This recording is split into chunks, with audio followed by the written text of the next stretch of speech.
ऐसा मुझको मालूम होता है।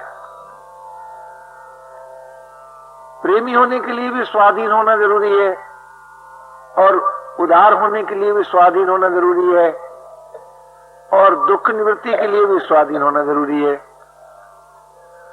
तो ये स्वाधीन होना एक ऐसी कॉमन बात है कि जो सबके लिए जरूरी है। अब प्रश्न होता है कि भाई हम कैसे स्वाधीन हो सकते हैं।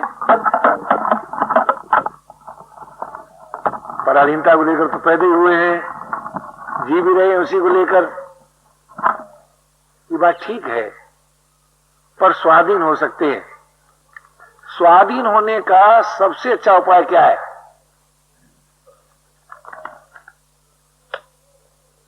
मुझे ऐसा लगता है कि जो मौजूद में आस्था रखता हो और मिले हुए का सदुपयोग करता हो और देखे हुए की कामना न रखता हो, वो स्वाधीन हो जाता है। स्वाधीनता किसी परिस्थिति में नहीं है कि अमुक वस्तु हमको मिल जाएगी तो हम स्वाधीन हो जाएंगे, ऐसा नहीं है। क्यों? यदि किसी वस्तु के द्वारा स्वाधीनता मिलेगी तो वस्तु की अधीनता हो जाएगी, किसी व्यक्ति के द्वारा स्वाधीनता मिलेगी तो व्यक्ति की अधीनता हो जाएगी। तो स्वाधीनता किसी परिस्थिति में नहीं है। आप बड़े से बड़ा चित्र बनाइए, कल्पना कीजिए कि ये वस्तु मुझको मिल जाएगी तब मैं स्वाधीन हो जाऊंगा, ये परिस्थिति आ जाएगी तब मैं स्वाधीन हो जाऊंगा, तो ऐसी कोई परिस्थिति नहीं मिलेगी। अब आप लोगों में अगर इस बात को न मानते हो और ये मानते हो कि किसी परिस्थिति विशेष में स्वाधीनता मिल सकती है, तो आप में से कोई बताएं, मुझे अपनी राय बदलने में कोई ऐतराज नहीं होगा, तुरंत बदल दूंगा। परंतु मेरा अपना अनुभव यह है कि स्वाधीनता न तो किसी और के द्वारा मिलती है और न किसी परिस्थिति से मिलती है, ये तो अपने द्वारा अपने को प्राप्त करनी होती है। क्या चीज? स्वाधीनता। स्वाधीनता में न और कोई सहायक है न और कोई बाधक है। ये जो हम कहते हैं साहब दूसरे लोगों ने हमारी स्वाधीनता छीन ली, ऐसी बात भी नहीं है, या दूसरे लोग हमको स्वाधीनता दे सकते हैं, ऐसी बात भी नहीं है। स्वाधीनता एक ऐसी चीज है जो कि अपने द्वारा प्राप्त की जा सकती है, किसी और के द्वारा प्राप्त नहीं की जा सकती। तो उसके लिए सबसे पहली बात क्या है? सबसे पहली बात यह है कि हम थोड़ी देर के लिए 2 मिनट, 4 मिनट, 10 मिनट, इससे ज्यादा नहीं, बिना किसी काम करे और अकेले होकर रहने का स्वभाव बनाएं। ये कोशिश करें कि 10 मिनट तक हम कोई काम नहीं करेंगे और अकेले रहेंगे। अकेले माने शरीर को लेकर नहीं, बिना सामान के और बिना साथी के। जो हमें अपने साथी बहुत से मालूम होते हैं ना, सामान भी बहुत सा अपना मालूम होता है, तो ये नहीं कि उस सामान को हम बर्बाद कर दें या साथियों को नाराज कर दें, ऐसा मतलब नहीं है मेरा। लेकिन थोड़ी देर के लिए, 1 मिनट 2 मिनट के लिए हम ऐसा अनुभव करें कि मान लो हमारे पास हमारा शरीर भी न रहेगा तो हम रहेंगे कि नहीं। ऐसा कोई साथी नहीं होगा तो हम होंगे कि नहीं, ऐसा प्रश्न अपने सामने रखें। सन 59 की बात है, मुझको बॉम्बे में हार्ट की तकलीफ कई दौरा हो चुके थे, तो डॉक्टरों के मत के अनुसार मैं लेटा तो नहीं ज्यादा, तो बंबई से पटना आ रहा था, रास्ते में वृंदावन में जर्नी ब्रेक की, तो मैंने ट्रेन में स्वप्न देखा। क्या स्वप्न देखा?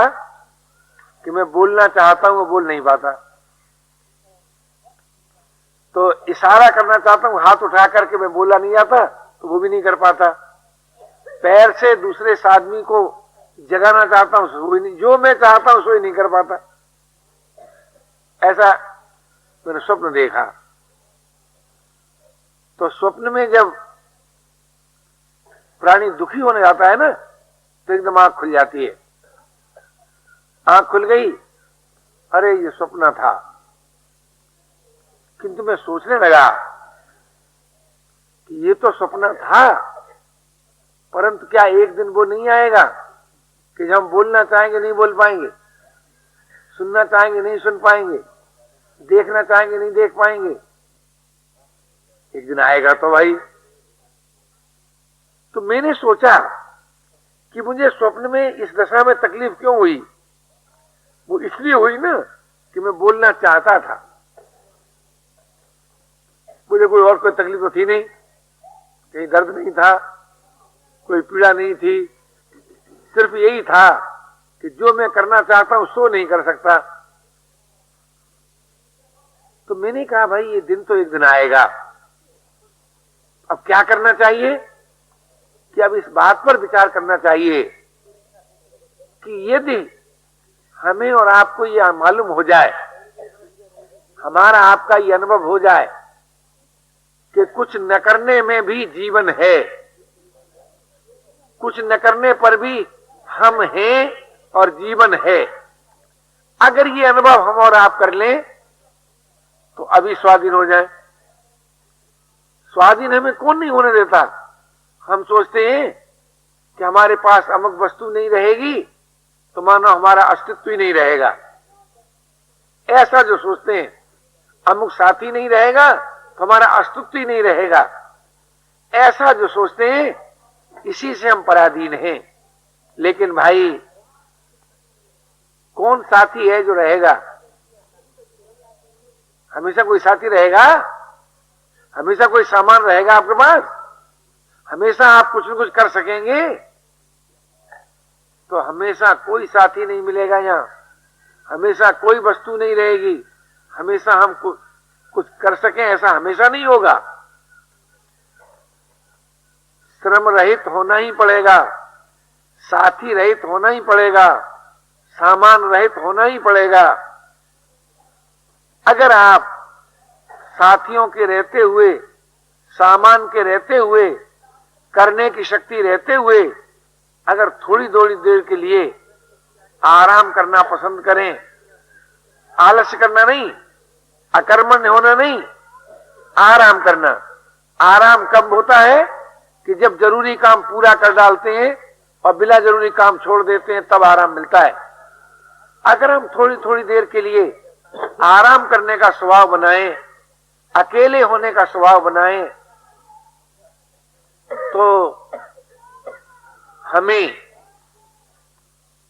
अपने में, कहीं बाहर नहीं, अपने में अपने प्रियतम की प्राप्ति हो जाएगी। ये बात अनुभव करने की है और अभी अनुभव करने की है और अपने द्वारा अनुभव करने की है। आप सोचिए, जब नहीं बोलते हैं तब बोलने की शक्ति कहां चली जाती है? नहीं देखते हैं तो देखने की शक्ति कहां चली जाती है? नहीं सुनते हैं तो सुनने की शक्ति कहां चली जाती है? तो जैसे हम देखने की दशा में अपने को अनुभव करते हैं, क्या वैसे ही हम न देखने की दशा में अनुभव नहीं करते हैं? जैसे हम बोलने की दशा में अपने को अनुभव करते हैं, वैसे ही क्या हम न बोलने की दशा में अपने को अनुभव नहीं करते हैं? ऐसे ही हम सुनने की दशा में अपने को अनुभव करते हैं कि हम सुन रहे हैं, ऐसे ही न सुनने की दशा में नहीं करते हैं क्या? जरूर करते हैं, जरूर करते हैं। क्यों? हम दोनों अवस्थाओं से परिचित हैं, क्रियाशीलता से भी और न करने की स्थिति से भी। करने न करने दोनों दशाओं में हम जरूर होते हैं। अब उस हम में क्या है, करने में क्या है, वो आप अनुभव कर चुके हैं।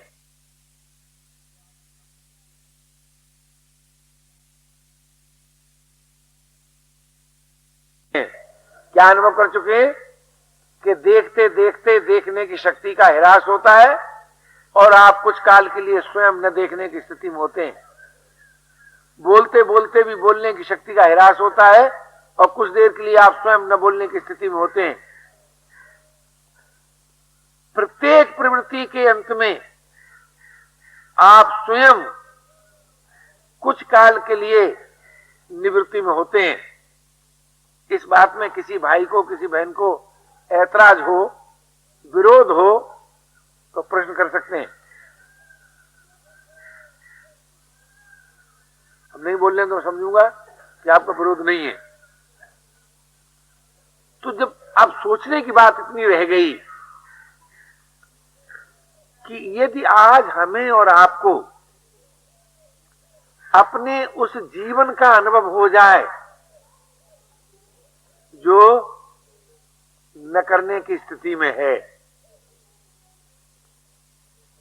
फिर हम लोग पराधीन रहेंगे क्या? क्या रहे? नहीं रहेंगे ना। अच्छा, तो न करने की स्थिति में जीवन है, इसका अनुभव करना हर उस भाई के लिए, हर उस बहन के लिए जिसे स्वाधीनता चाहिए, आवश्यक है। अगर आपने ये कहा, ये अनुभव नहीं है आपको और ये अनुभव है कि करने ही में जीवन है, तो फिर स्वाधीनता का प्रश्न गलत है। क्यों?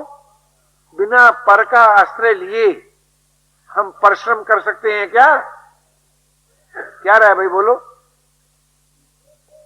पर का आश्रय लिए बिना परिश्रम कर सकते हैं क्या?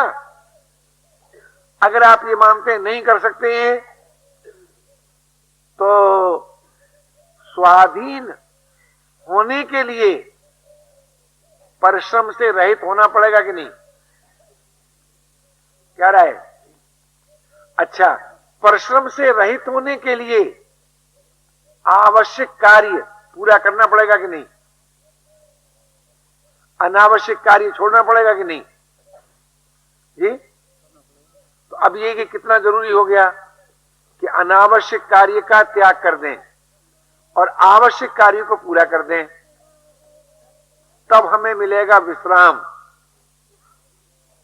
और उस विश्राम में भक्त का भगवान मौजूद है, जिज्ञासु का तत्वज्ञान मौजूद है, योगी का योग मौजूद है। इसमें लेस मात्र भी संदेह की बात नहीं है।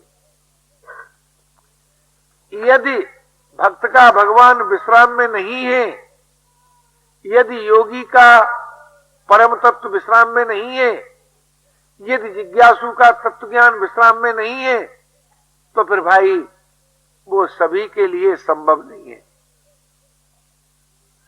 क्यों? कार्य करने की क्षमता क्या दो व्यक्तियों की भी समान होती है? क्या राय? नहीं होती। अच्छा, तो जब कार्य करने की क्षमता दो व्यक्तियों की समान नहीं होती, तो कार्य करने में जो भगवान मिलेगा वो एक ही आदमी मिलेगा, दो को भी नहीं मिलेगा। क्या राय? लेकिन भगवान तो हर भक्त को मिलना चाहिए, जिज्ञासु हर तत्वज्ञान हर जिज्ञासु को होना चाहिए, योग हर योगी को मिलना चाहिए। तो जो चीज सभी को मिल सकती है वो विश्राम में है, श्रम में नहीं है। अब जो कुछ करना है वो विश्राम की तैयारी के लिए करना है। लेकिन हमसे गलती क्या होती है कि जब हम संसार से विरक्त होकर, विमुख होकर आत्मा और परमात्मा की ओर चलना चाहते हैं, तब भी उसी विश्राम का सहारा लेते हैं। ये बड़ी भारी भूल होती है।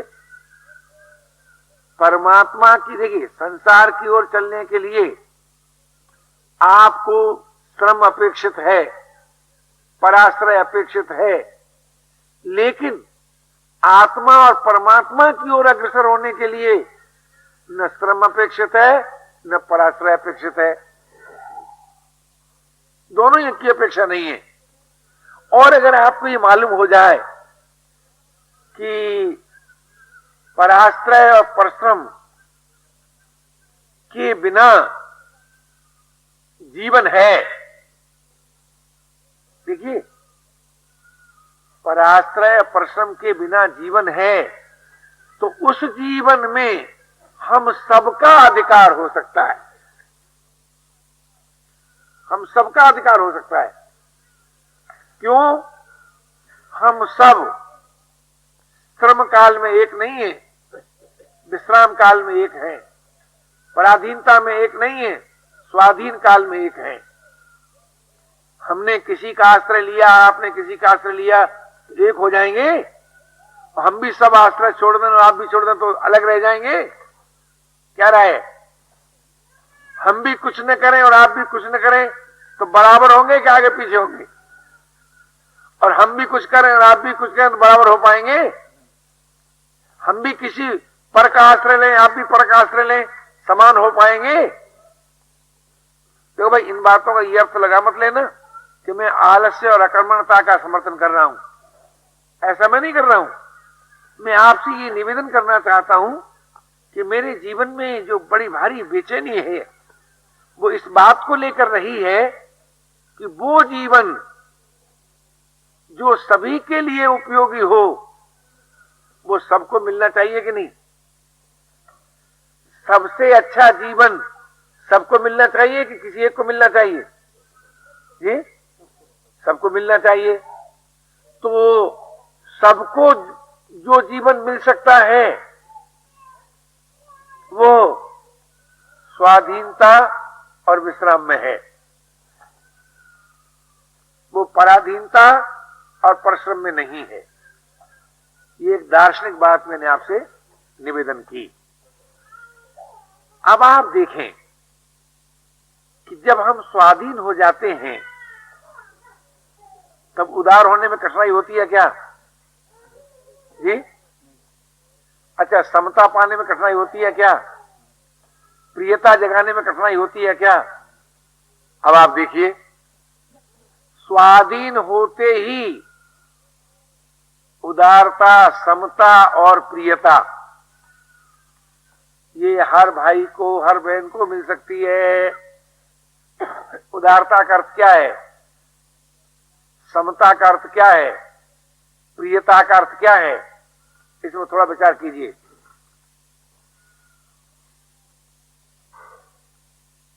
उदारता का अर्थ है कि जिसका जीवन करुणा और प्रसन्नता से भर जाए, भरा रहे, करुणा से भी और प्रसन्नता से भी। आप कहें कैसे? जब आपका परिवार का कोई आदमी, जैसे किसी पिता से पूछा जाए कि जब तुम्हारा लड़का बहुत योग्य सिद्ध हो जाता है तो प्रसन्नता होती है कि नहीं?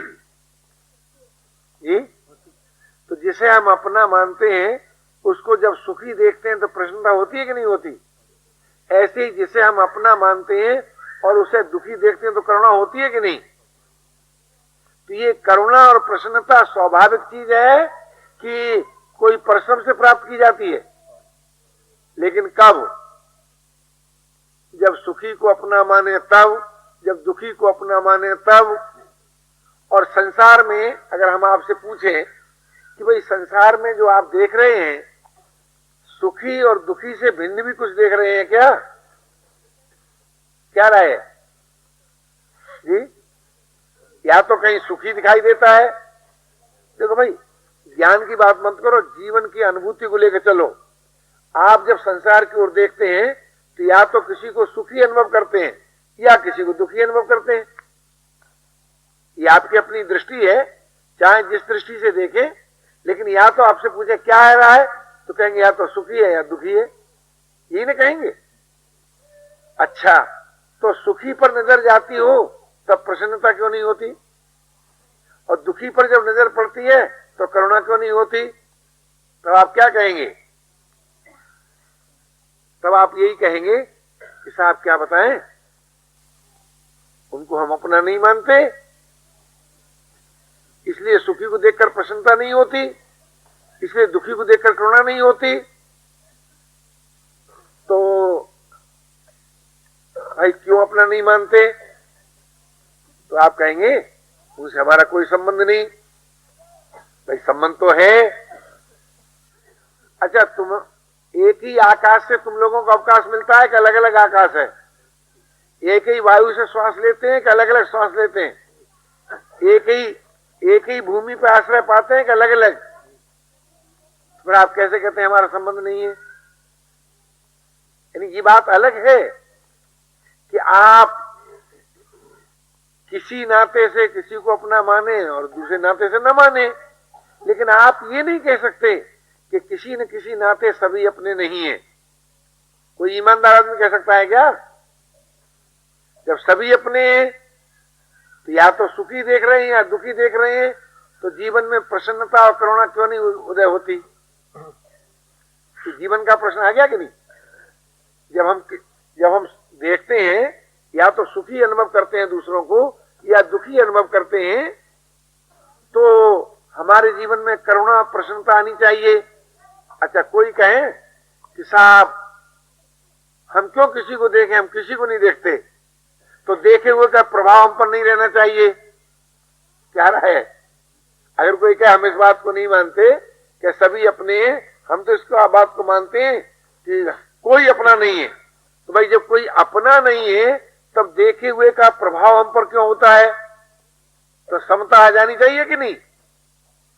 तो या तो जीवन में देखिए दो बातें आई, या तो करुणा आई, या प्रसन्नता आई, या समता आई। आप कहें साहब न तो हम ये मानने को राजी कि सभी अपने हैं, और न हम ये मानने को राजी कि कोई अपना है, तो भाई फिर क्या बात मानने को राजी हो कि भाई किसी को अपना मानेंगे, किसी को अपना नहीं मानेंगे? अच्छा, इस मान्यता को लेकर आप राग द्वेष से रहित हो सकते हैं क्या? क्या राय? नहीं हो सकते ना। और जब राग द्वेष से रहित नहीं हो सकते, तब आपको शांति मिल सकती है क्या? स्वाधीनता मिल सकती है क्या? प्रेम मिल सकता है क्या? मानना पड़ेगा नहीं मिल सकता। कोई कहे साहब ये तो ठीक है, ये तो तुमने दुनिया की बात कही, न हम ये मानने को राजी कि सभी अपने, न हम ये मानने को राजी कि कोई अपना नहीं है।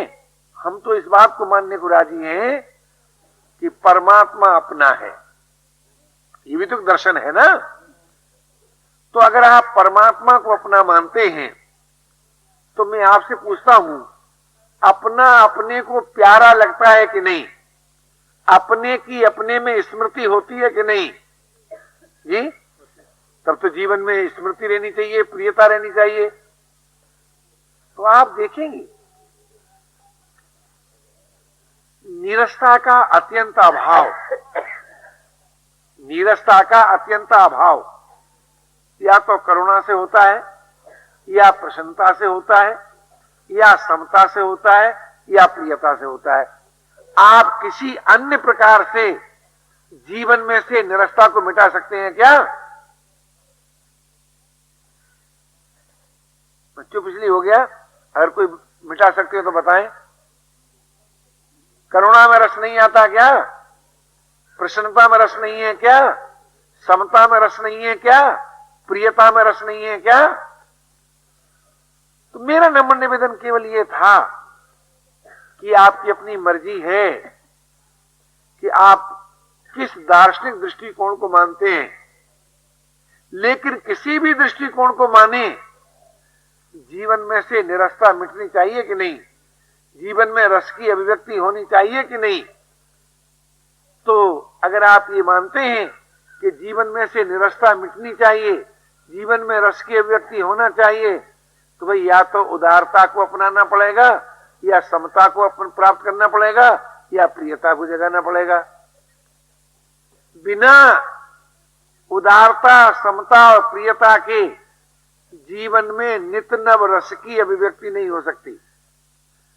आप देखेंगे जितने संसार के महापुरुष हुए वो करुणा से हुए। आप देख लीजिए, राजकुमार सिद्धार्थ को देख लीजिए, जैन आचार्यों को देख लीजिए, ईसा को देख लीजिए, मोहम्मद को देख लीजिए, चाहे वो सिद्धांत रूप से ईश्वरवादी हो, चाहे अनीश्वरवादी हो, चाहे भौतिकवादी हो और चाहे अध्यात्मवादी हो, लेकिन करुणा सबके जीवन में थी कि नहीं? ये थी ना? उदारता सबके जीवन में थी कि नहीं? समता सबके जीवन में थी कि नहीं? प्रियता सबके जीवन में थी कि नहीं? आप दुनिया के किसी बड़े आदमी की ऐसी बात बताइए कि जिसमें उदारता, समता, प्रियता न हो और दुनिया का बड़ा आदमी कहलाया हो। क्या राय है आपकी? कोई मिलेगा? देखिए, मैं जो आपके सामने बात रख रहा हूं वो इसलिए नहीं रख रहा हूं कि आप मेरे कहने से मान लें। अगर आपको न जचे तो ना माने। अब प्रश्न ये रह गया कि भाई आप दुनिया के बड़े आदमियों में अपना नाम नहीं लिखाना चाहते क्या? अगर लिखाना चाहते हैं तो उदार होने में, समता पाने में, प्रियता जगाने में आप बिल्कुल पराधीन नहीं है। इस दृष्टि से मैंने आपसे निवेदन किया कि आप मानव होने के नाते इतने सुंदर हैं, इतने अच्छे हैं कि आपका जीवन उदारता से, समता से और प्रियता से परिपूर्ण हो सकता है। इसमें कोई संदेह की बात नहीं है। और ये अभी हो सकता है, ये कालांतर की बात नहीं है, ये कोई कर्म का फल नहीं है कि आज कर्म करेंगे कल फल बनेगा। ये उदारता, समता और प्रियता किसका फल है? ये सत्संग का फल है। अगर आप सत्य का संग करेंगे तो उदार हो सकते हैं अभी, समता पा सकते हैं अभी, प्रियता जागृत जगा सकते हैं अभी। आप कहें कैसे? विचार कीजिए। यदि किसी न किसी नाते हम सभी को अपना मान लें तो उदारता जीवन में आ जाएगी कि नहीं? यदि अध्यात्म दृष्टि से हम सभी से असंग हो जाएं तो समता जीवन में आ जाएगी कि नहीं? यदि हम आस्था, श्रद्धा, विश्वास पूर्वक प्रभु को अपना मान लें तो प्रियता जीवन में आ जाएगी कि नहीं? अब आप देखिए, एक भौतिकवाद दृष्टिकोण हो गया, एक अध्यात्मवाद दृष्टिकोण हो गया, एक आस्तिकवाद दृष्टिकोण हो गया। इन तीनों में से कोई न कोई दृष्टिकोण तो आपको मानना ही पड़ेगा। अगर आप कहेंगे नहीं साहब, हम न भौतिकवादी दृष्टिकोण मानेंगे, न हम अध्यात्मवादी दृष्टिकोण मानेंगे, न हम ईश्वरवादी दृष्टिकोण मानेंगे, तो कुछ न मानने पर क्या दशा होगी? ये भी बड़ी सुंदर बात। अगर आप कुछ नहीं मानेंगे तो बिना माने किसी का प्रभाव आप पर होता है क्या? क्या राय? जैसे कोई कहे हम जगत को भी नहीं मानेंगे, हम अपने को भी नहीं मानेंगे, हम परमात्मा को भी नहीं मानेंगे। बहुत खुशी की बात, जब आप जगत को नहीं मानेंगे तो जगत का प्रभाव आप पर रह जाएगा। क्या राय? तो सबके प्रभाव से रहित होने पर अपने आप निर्विकल्प स्थिति नहीं आ जाएगी, अचिंतता नहीं आ जाएगी, स्वाधीनता नहीं आ जाएगी। ये तो सत्य क्या निकला?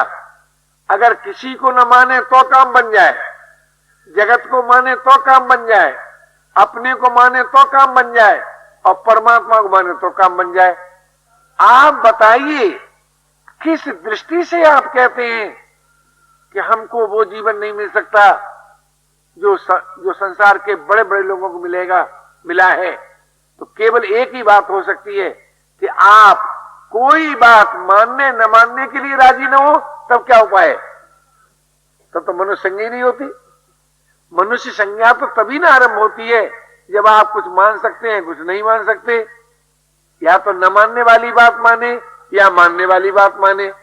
आप कहें हम मानेंगे भी नहीं, हम नहीं मानेंगे भी नहीं, तब तो भाई कोई बात ही नहीं हुई। तो मेरा निवेदन केवल इतना ही था कि जो अपने को अत्यंत असमर्थ अनुभव करता है उसे भी वो जीवन मिल सकता है, और जो सामर्थ्यवान अनुभव करता है उसे भी वो जीवन मिल सकता है।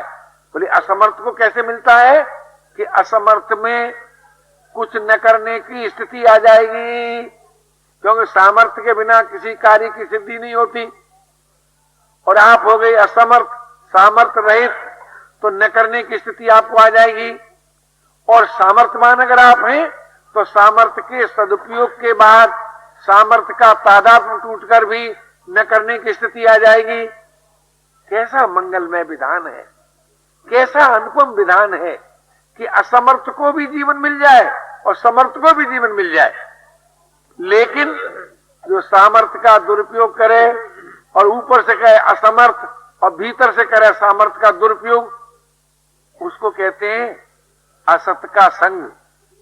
मेरा निवेदन केवल इतना था कि जो आपका सत्य है उसको आप स्वीकार करें, आपका सर्वतोमुखी विकास हो जाएगा, जरूर हो जाएगा। हम क्या बताएं आपको, हम अपने जीवन को सामने रख के नहीं सोचते। सचमुच हमने नहीं सोचा कि परमात्मा क्या है। नहीं परमात्मा के मिलने में देर होती, न परमात्मा के मिलने में देर, न मुक्ति पाने में देर, न शांति पाने में देर। जितनी देर लगती है वो सुख सुविधा के भोगने में लगती है दोस्त, लगती है कि नहीं? यानी हम किसमें पराधीन हैं? जैसे हमारे पंडित जी ने गाया था ना, हम जो चाहते हैं सो होता नहीं, जो होता है सो भाता नहीं, जो भाता है सो रहता नहीं। इसमें हम ही पराधीन है, कौन पराधीन है बताओ?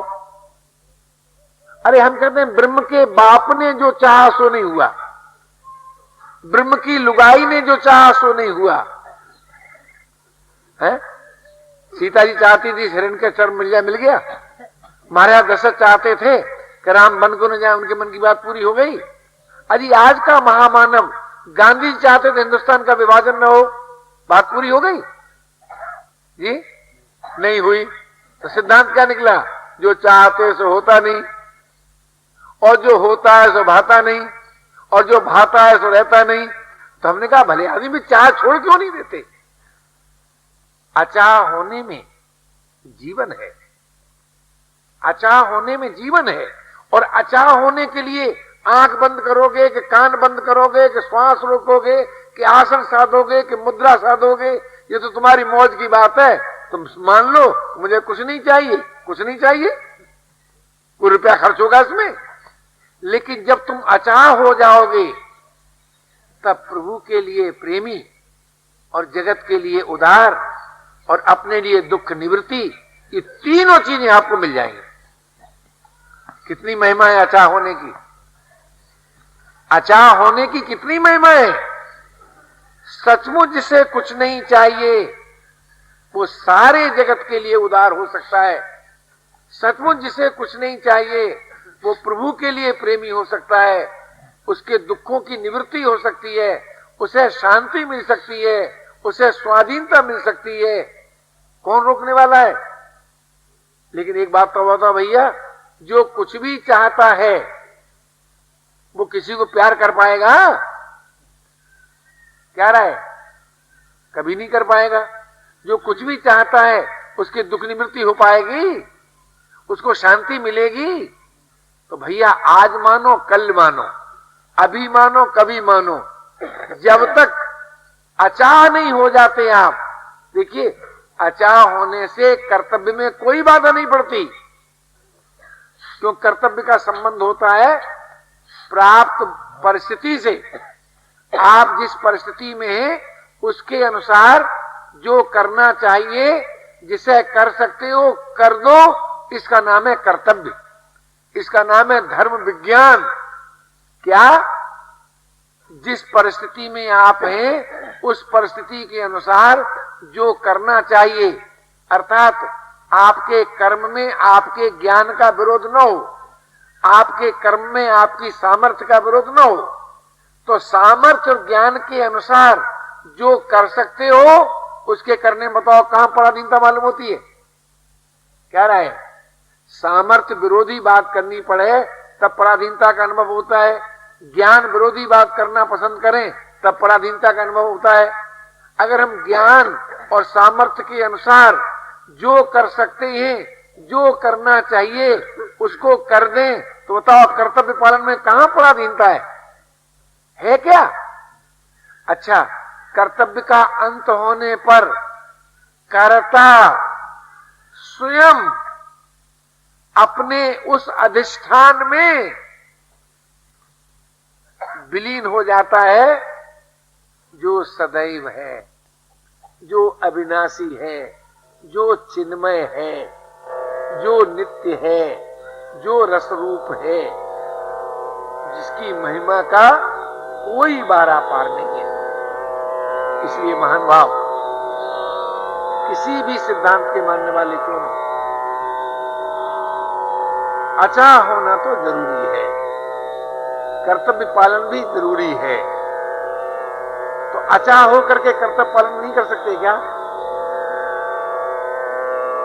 जरूर कर सकते हैं। अचाह होने से कर्तव्य का पालन भी कर सकते हैं, मुक्त भी हो सकते हैं और प्रेमी भी हो सकते हैं।